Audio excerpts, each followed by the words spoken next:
There wouldn't be a training block without something going wrong, would it, guys?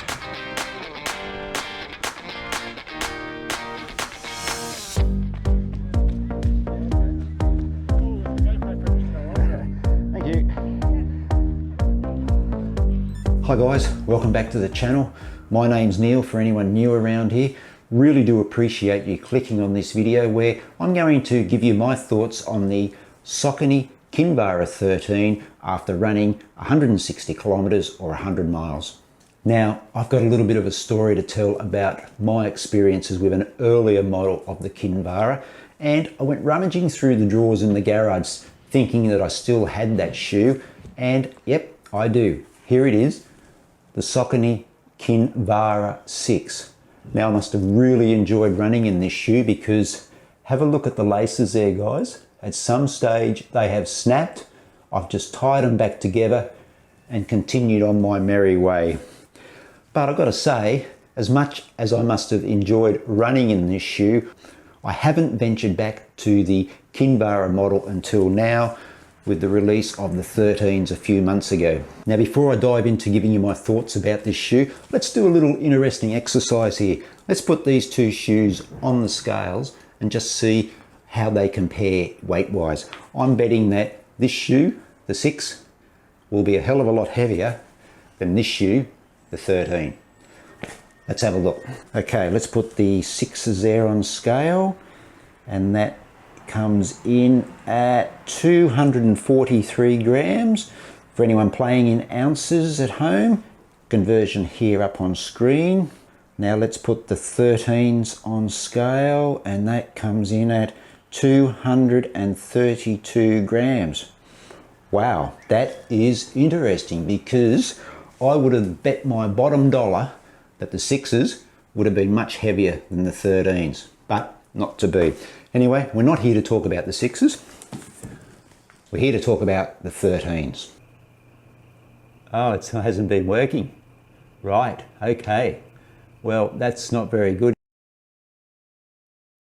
I have mostly been using the Kinvaras as a middle distance shoe, those easy to steady runs between 10 to 16, 17 kilometers. I did do a park run this week in the Kinvaras, a nice cruisy park run at Kelvin Grove Park Run. Now, there's a little bit of a story behind my running this week. I've had a few hiccups, and I'm going to explain what's been going on a little bit later on in this video, guys, so stick around for that. I've got no doubts that the Kinvara 13s would be just as good going to a long run distance as they would be to doing a tempo or even an interval session. So I'm sure that in time I'm going to test them at a longer distance and also at that shorter, faster paces in the future. I wouldn't hesitate to go and buy another pair of these. They set me back about 199 Australian dollars, and I think that's going to turn out to be pretty good value. I've enjoyed the shoe from day one. It's a neutral running shoe, comfortable underfoot.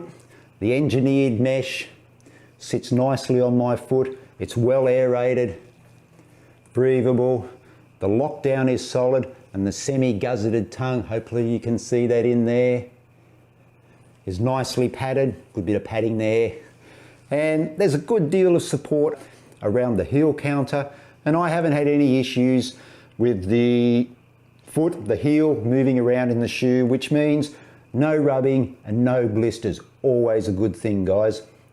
Now, there's a 4mm heel to toe drop in this shoe, 28.5 millimeters here in the heel, 24.5 millimeters in the toe box. The 4mm heel drop just adds some more variation to the shoes that I use. I have other shoes that are 6mm, 8mm, 10mm with the heel drop. And the midsole, the Power Run foam from Saucony, is a little firmer than some of the other shoes I run in, namely the New Balance Fuel Cell Rebels V2s. So for me, I'm probably not going to use the Kinvara 13 as my easy recovery day shoe. I like a shoe for those days to have a little bit of comfort, something with a bit of give in the midsole, like the Rebel V2s. I think my legs just appreciate it a little more if there's a bit more cushion under the foot for those sort of days.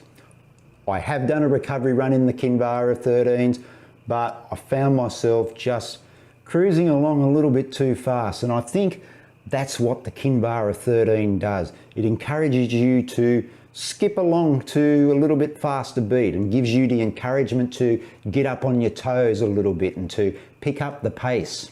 For me, in a recovery shoe, I want something that I can sink a little bit into and just plod along at a gentle pace. The outsole, there isn't a lot of rubber here, guys, and as you can see, there's a little bit of that XT900 carbon rubber here on the heel, the landing area, and just a little bit more here up around the toe box for that takeoff, that toe off push. The rest is all exposed power run foam. Now, not sure how that's going to go durability wise down the line into the future, but for now it does seem to be standing up pretty well after 180 odd kilometers. Now, where's the Kinvara 13 going to sit in my rotation? I'm going to get a lot of use out of this shoe. At the moment, it fits right in that wheelhouse for me for those easy, steady runs between that 10, 16, 17 kilometre range. And at the moment, this is my current go-to shoe for those days. I love running in this shoe, and it's the first shoe I look for when I open the cupboard for those sort of days. I'm also looking forward to stretching out the distances in this shoe, just seeing what it's possible on a long run. And I'm also really looking forward to giving it a rip in the tempo or a threshold session. Now, my mileage prediction, the exposed outsole does worry me a little bit. Even though there are no signs of scuff marks yet after the 180 kilometres, I reckon I'll get somewhere between 500 and 600 kilometres out of this shoe. And if that's the case, I reckon that's going to be pretty good value. And guys, this is a great all-round daily trainer. If you need a shoe to do easy runs, yeah, maybe not for me, but easy runs, tempo runs, interval sessions, long runs, middle long runs, and I reckon you could even race in this shoe. There you go, guys, just my quick thoughts on the Saucony Kinvara 13s. Have you got a pair of these shoes? If you have, let me know down in the comments what your thoughts are, how you have found running in this shoe, and where it fits in your shoe rotation.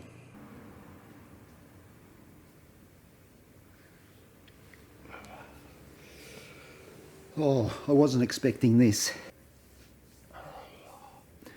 I had my 4th COVID vaccine shot 2 days ago, and I'm still feeling the effects of it. The previous 3 shots that I've had, the vaccine, I have been a little bit under the weather about 24 hours afterwards.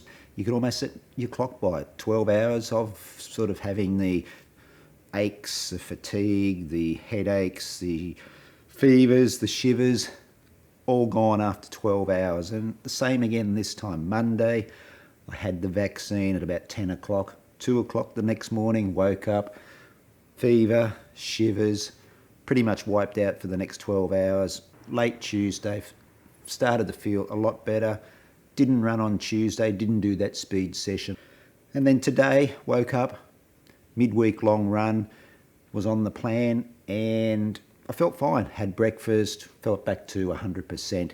And even through 16, 18 kilometres of the long run today, felt fine, comfortable, no dramas at all. I was stopping regular for water, was a little bit warm. But the last sort of 4 or 5 kilometres from 20 to 24 kilometres did start to feel the fatigue really set in. And as soon as I stopped, I had the aches, started to feel cold. I'm now feeling hot again. And it was just like I've got the same symptoms that I had in that first 24 hours after having the shot. So first time there's been a bit of a delayed reaction.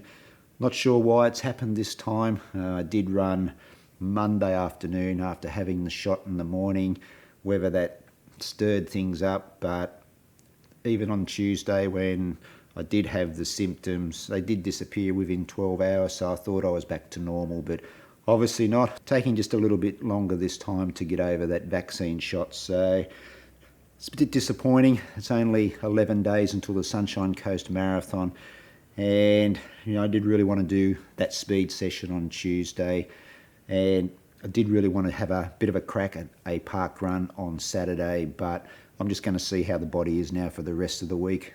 Thursday and Friday will be just nice and easy, see what Saturday brings, and if I'm still feeling what I think I'm not 100%, then I just won't have a crack at park run and just try and get myself ready for the Sunshine Coast Marathon in 11 days' time.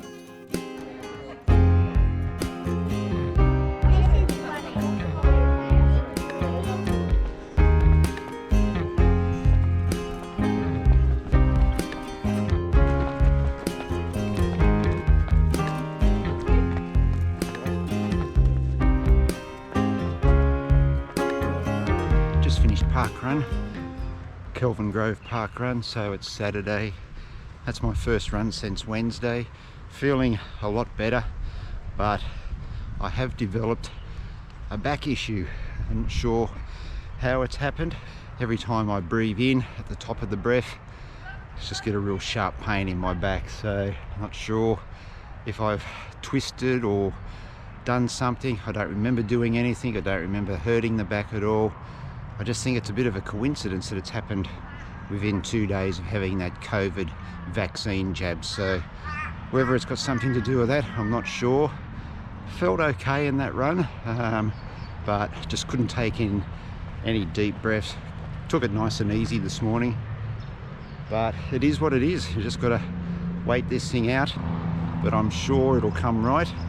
I just got to back off for a little while now and yeah, see how it goes. I see, just want to take that deep breath in. Yeah, it just really catches. It's down just above the right hip. Hey, it's just annoying. It's a bit frustrating at the moment because running was going so well. A week out from the Sunny Coast Half Marathon. I was really looking forward to that, but now that's a little bit up in the air. What's going to happen in 8 days' time? Have been having some massages, putting heat pack on. Hasn't made a lot of difference so far. Really uncomfortable trying to sleep as well. Might just have to cull the mileage a little bit, just take it nice and easy, keep the breathing nice and easy so I don't sort of aggravate it too much.